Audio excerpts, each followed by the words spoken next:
Челюстун үңкүрү алыс деле эмес. Ош шаарынан 20-25 чакырым аралыктагы Челюстун тоосунун боорунда жайгашкан. Ага чыгуу алгач оңой эле көрүнгөн. Бирок жакындаган сайын жалама аскаларды көрүп чыксакпы же чыкпай эле койсокпу деп эки анча болуп туруп калдык. Кыргызстан түштүк эле эмес, жалпы Фергана өрөөнү боюнча жолу эң эле татаал жер экен. Анын үстүнө жергиликтүү жашоочулар дагы жолдун кооптуулугун айтып коркута башташты. Жоло чыгыш жолу энди оңой эмес. Көрүнгөн адам чыга албайт. Жылына 1-2 жолу адам өлөт. Мындай айтканда былтыр да бирөө өлдү, мурунку жыл бирөө өлдү, чыгып түшүп кетет. Өзү запретет деп койгон чыгышты. Анан бу жерде основной 1-2 бала бар, ошолорго айткан, рухсат менен чыкса болот. Айтак самовольный чыгыш мүмкүн эмес. Бирок жок дегени мына сталба бойдон 2 жерден жип менен чыкпаса, башка жактан келгендер чыга албайт. Мындай альпинист балдар чыгышы мүмкүн. Башка адамдар умуман чыкпаса жакшы болот да. Билирмандар каалоочуларды 3 саатта алып чыгып, 3 саатта алып түшөт экен. Кызматтын баасы 5000 сомдон 10-15 000 сомго чейин жетип кетет. Бирок биз алардын кызматын колдонгон жокпуз. Кеп кеңештерге кулак салып, жаныбызга кошуп алган Ош шаардык куткаруу кызматынын куткаруучуларына жана өзүбүздүн күчүбүзгө ишендик. Мындай кармай албаган жерлерде өзүбүздүн мынауга окшогон альпинисттик шаймандардын жардамында мындай жаракаларга мынага окшогон мынаны салып алып өтсө болот. Веревканы байлап, что бул жакшы отуруш керек. Отура турган жерин табыш керек. Буга чейин үңкүргө алып барчу 2 жол болсо, биз 3-үнчүсүнө боор таянбастан текелеп жетчү, башка жолго чыйыр салып көрүнөт. Мындай чыксак болот окшойт, мындай. Тарткылачы экөөңтөн каттык. Всё болду. Мындай кетем. Мындай намы жол. Же бу жерби? Жок, ондай эмес. Могу жерби? Ошол жерден мындай түз чыгып эле. Тартсам жакшы. Этектен башталган 2 аяк жол бара-бара жалгыз аякка. 40 градустук ысык 50 градуска. Кичине таштар чоңдорго, кызыктар коркунучка. Коркунуч жоопкерчилик айланды. Бири-бирибизден артта калбай, бири-бирибизге кам көрүп бара жатабыз. Карылар менен жаш балдар такыр эле чыгалчу деймиз.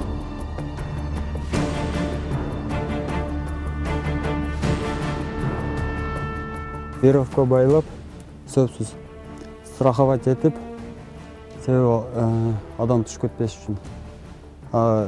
Между адам расстояниясын өтө жакындыкта кармаш керек. Себеби таш кулагандан кийин күйлөнүп барып башка ташты кулантып, артындагы адамдарды жаракатка алдырбаш үчүн. Акыры аскага барып та калдык. Көп ойлонбой куткаруучулар буйругандай альпинисттик аркандарга асылып акырын чыга баштадык. Биринчи аскабыз 20 метрде экен. Тажрыйбабыз жоктугунанбы айтор араң дегенде чыктык. Кезекте дагы 50 метрлик жар. Чыгып жүргөндөр кайра түшкүчө бир жуп бут кийим жыртылат деп бекер айтышпайт окшойт. Калмай үзүлүп кетпейт. Мындай бирек өзүңүз мындай эркин мындай коюп алам мына жипке. Тартынып.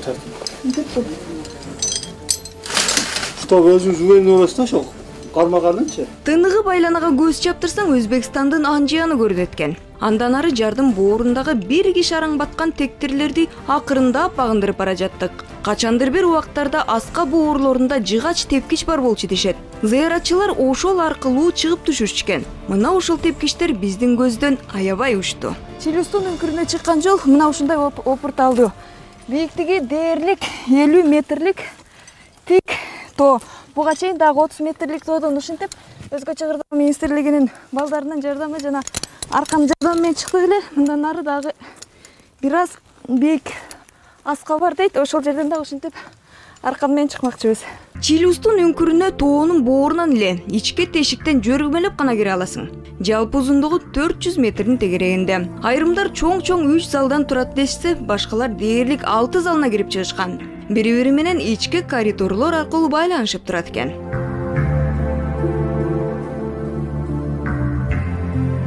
Жалаң таштан тургузулган устундардын арасында жүргөндө керемет. Фарсы тилинен которгондо чил устун 40 устун дегенди билдирет. Уламыш боюнча мындай узун таштардан дээрлик 40 даанасы тикелеп турушу керек. 20сы асманды караса, калган 20сы жерге салаңдаган шиштер. Ачындыгында бул кооз таштар Аки таш породасындагылар. Тоого жааган жаан жана кар аркылуу миңдеген жылдар тамчылап тийип, акырында берий берип ушундай кызыктар пайда болгон. Аралап бассаң, айрым таш созулмалар шыптан ылдый агып келип катып калган. Алар сталактиттер деп аталат. Бир тобу жерден өсүп чыккан. Алар сталагниттер. Алар көйүп, биригип, чоң-чоң кооз жалтырак колонналарды пайда кылган.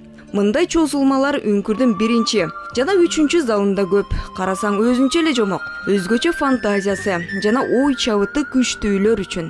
Элестетсең төө болот, элестетсең жылан болот, элестетсең адам болот. Ташты любой нерсеге элестетсең боло берет да, мындайча алганда. Карап тура мына төөгө окшойт экен деп жакшылап карасаң төөгө окшош таш. Мына карасаң гүлгө окшойт. Мен көрө 3-чү залдагы чоң ташты Кремльге окшотом. Үстүгө шамды жаап коюп берага келип, карасаң Кремльге окшойт.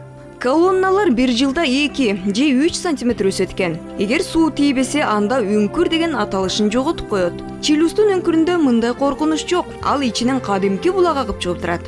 Ал чыл-чыл деп аталып, ашып да кетпейт, түгөнүп да калбайт. Тамчылап аккан суу бир жерде гана бир калыпта тура берет. Таштын өзүнөн чыгат.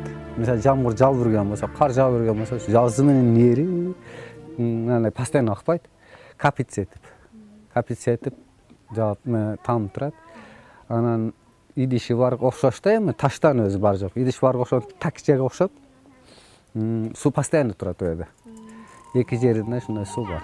Агынды таштар палеозой доорунан калган. Жашы 350 миллион жылды чапчеттелет. Ошондой эле 5-кылымдагы Давань мамлекетинин тарыхына таандык аска боорундагы сүрөттөрү бар. 1-чи залдын шыбы аркыл түстөгү мрамордук оникс жана темир кычкылынын кандуу тактары менен жабылган. Ал эми жеринде бийиктиги 3,5 метрлик таш устун турат. Биринчи чыккан ошо 5-6 жашта элем. Ошо туристтер келип, ошо чыкканда кызыгып, ташка оңой чыгабыз эми таштай жашаган үчүн тез чыккан үчүн олар кызыгып, жакшы чыгат экен деп жип байлеген алып чыгышат эле да. Ошол себеп менен мен көп чыккан. Ошондо Америкадан келген, Швециядан келген, Венгрияда, Чехословакиядан, шу Европадан көбүрөөк келчү эле. Өзүбүзгүлөр кызыкпайт. Анан кийин келип, о жерге жолду билбегендер сураганда мен баштап кетип бараттым, мыякта барды. Эң коозу 3-чү залы, узундугу 100 метр. Ал эми бийиктиги 50 метрге чейин жетет. Дубалдары кристалл жана таш оймолор менен табыгый коздолгон. Ал эми 4-чү залын көргөндөр азыр дүйнөдө жок. Алардын баары табышмактуу түрдө өмүрү менен кош айтышып кетишкен. Ишенимге караганда 4-чү залды көргөн киши аны көрдүм деп эч кимге мактанбашы керек. Эл ичинде кимде-ким ажыга баруунун жолун таппай жатса, Чилустун тоосунда жол бар деп да айтылат. Ал эми профессионал зыяратчылар бул жерге келерден мурда жогорудан түшө турган белгини күтүшөт. Түшүнө өрт, зилзала, согуш, өлүм келе турган болсо, Чилустунга чыгууну кийинкиге калтырып коюш керек. Ал эми түнкү уйкусу жагымдуу чыкса, анда ыйыктардын арбактары менен сүйлөшүү максатында келе берсе болот. Башка уламыштар боюнча, эгер адам көп күнөө кетирген болсо, ал тоодон жерге тирүү түшпөйт. А эгер 6 саны аман түшүп келсе, анда анын күнөөлөрүнүн баары кечирилет. Эми түйө түшкөн топурагы болсо дартка даба, кандай гана оору болбосун айыктырат.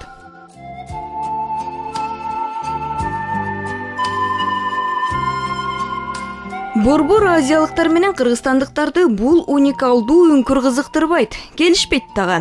Келгендер бүт эле туристтер, чет элдик альпинисттер. Болбосо Кыргыздагы улуу тоого чыккан барбы, улар үнүн уккан барбы деген сөз дал ушул Чилустун тоосуна арналганын баары эле биле беришпесе керек.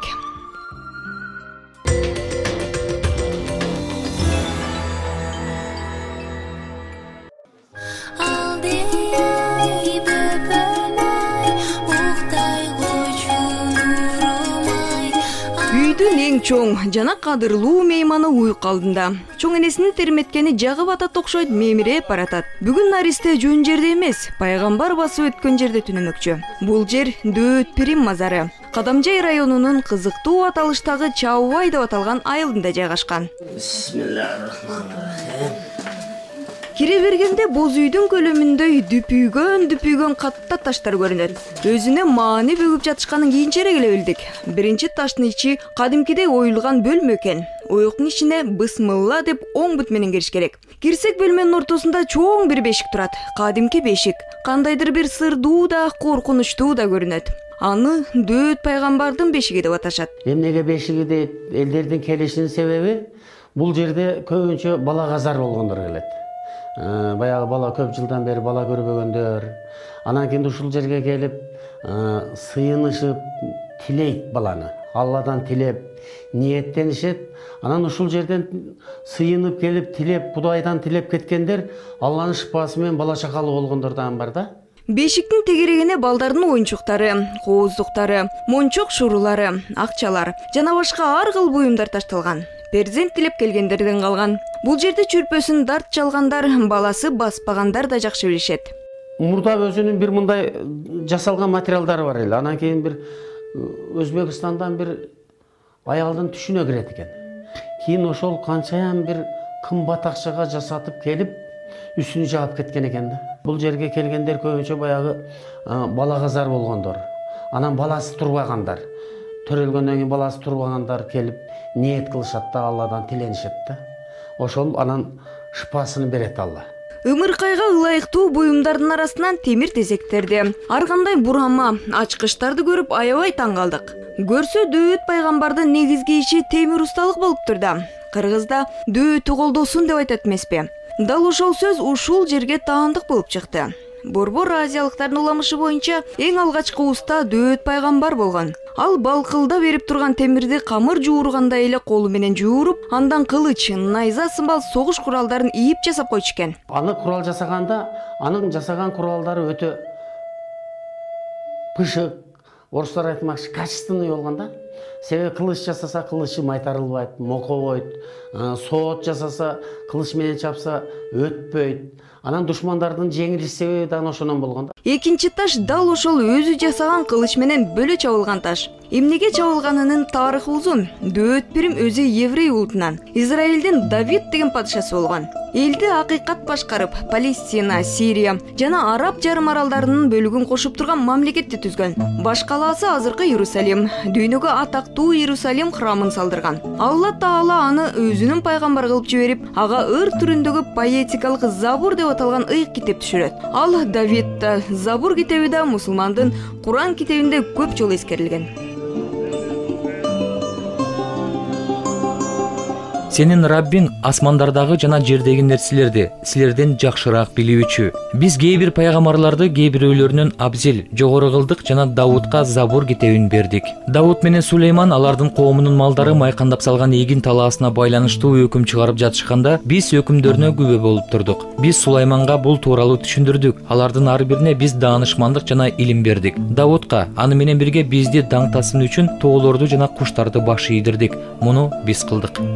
Душмандар ок тешпес зооту, майтарылбас кылычты ким жасаган деп дайым таң калышчу. Кезектеги ирет жеңилип калышып артынан аңдып келишет. Келишсе ушул жердеги устаканасында иштеп аткан экен. Капыстан кол салуу болот. Мындай карасаң ар жактан душмандар келе жаткан болот. Кайра бул жака басып өтөт да. Бул жака басып өткөндө бутунун изи бар. Көрсөтөйүн бутунун изини. Мына.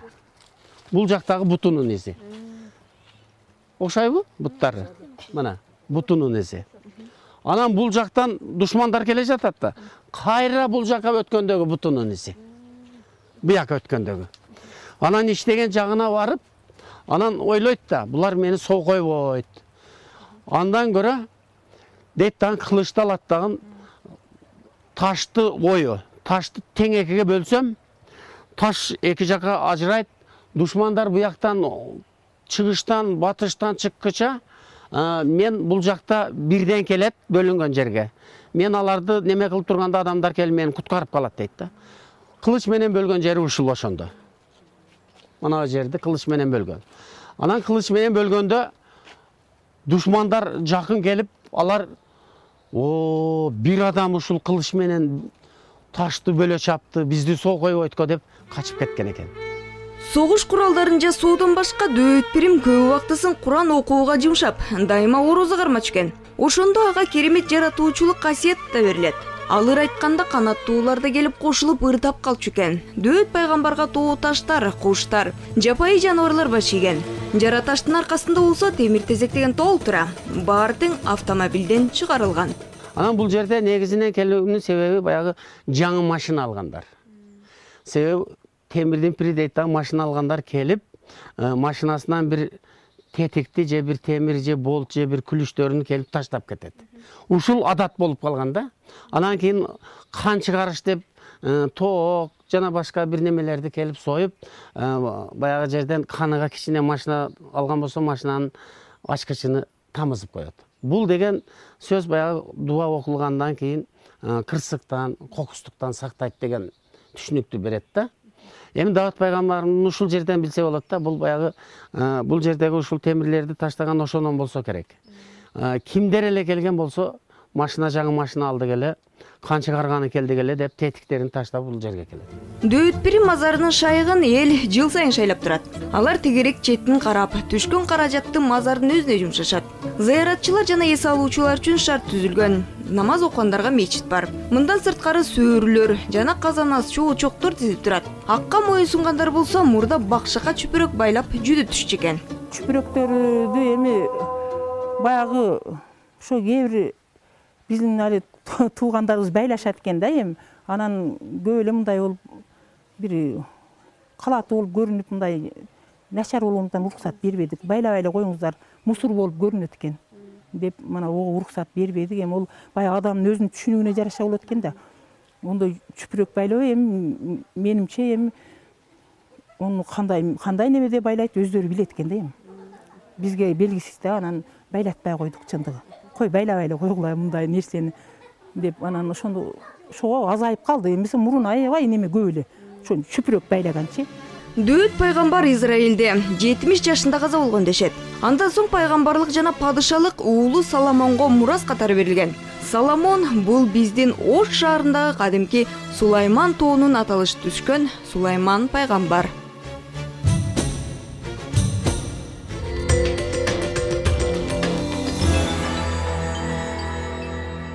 Жалаң агын суулардын, көлбөлөрдүн, булактардын арасындагы аралча. Токтогул районундагы Каракөл шаарын ушинтип атаса болот. Жасалма көлмөдөн эле 5 бар. Анан бир суу сактагычы. Шаардын ичинен эле дээрлик 3 булак агып чыгат. Жергиликтүүлөр жана келген кеткендер булактарды мазар деп астейдил мамиле жасашат. Каракөлдөгү көчөлөрдүн биринин боюндагы таш булак мазары. Таштары эң эле көп. Ушул эле бир арыктын дээрлик 4 жерден агып чыгат. Даамы жагымдуу. Жагымдуу эле эмес, адамдын психологиясына жана ден соолугуна да пайдалуу. Аманбек Абдыгулов өзү дарыгер, бейтаптарын булакка жиберген учурлары да болот. Суунун деле медицинада касиети ушундай экен, суу баардыгын эстеп калат экен. Бүт у них это все запоминается, мындайча айтканда. Ошондой суу болсо терс энергиянын баарын алып турат экен. Ошо кыргыздардын менимче ушу тазаланган ушу суунун жээгине келип, суунун жээгине баскан, ооруп калганда жуунат. Анан ушу көбүнчө балдары бир жара пара чыгып кеткен ушул жерге келип кириндирип, кичине жуундуруп, үйүнө алып барып сууну ырымдап эметкенде айыгып кетет. Эми как врач биз деле көрүп жүрөбүз, кээ бирлер. Биз деле кээде балдарын айтабыз, ушу таш булакка жуундур деп. Бир эле убакта исламга дагы, теңирчиликке дагы ишеним артууну өндө эле көрбөйт. Айтымында тоо таш, асман сууга сыйынуу биздин тарыхыбызда болгон. Адам баласы бирдекеге мындай ишенип эме жашаш керек экен да. Тоокел кылбай, бир жака кетип атканда сыйынып, жакшы ниет менен, жакшы келме келтирсе мындай бир какой-то душевный удовлетворение болот экен да адамда. Бул болсо Каракөлдүн Сейил багындагы 9 булак мазары. Дээрлик 9 жерден суу агып чыгат. Тегерек четте тал терек, алча, чычырканактар, камыштар өсөт. Мисалы араб дүйнөсүн алганда, алар чын эле ошол кайсы бир наамга жетип, атагы чыккан ыйык кишинин көмүлгөн жери мазар болуп калат экен. Кыргыздар табиятка өтө тыгыз болгондон кийин алардын ыйыктык тууралуу түшүнүгү кичине башкачараак да. Кененирээк дагы башкачараак. Ошондуктан мисалы булактан келип шыпа алып, ооруган киши жакшы болуп келсе, ошолда мазар болуп калышы мүмкүн да. Демек, ал жерде балким көрүнүштөн бардыр. Анткени 21-кылымда кайсы жерде көрүнүштөндөр жок. Көзгө көрүнбөгөн көмүлөр бар деңизчи. Бирок ушул көмүлгөн адамдын сөөгү жаткан жери эмес, булактын өзү мазар болуп калат да.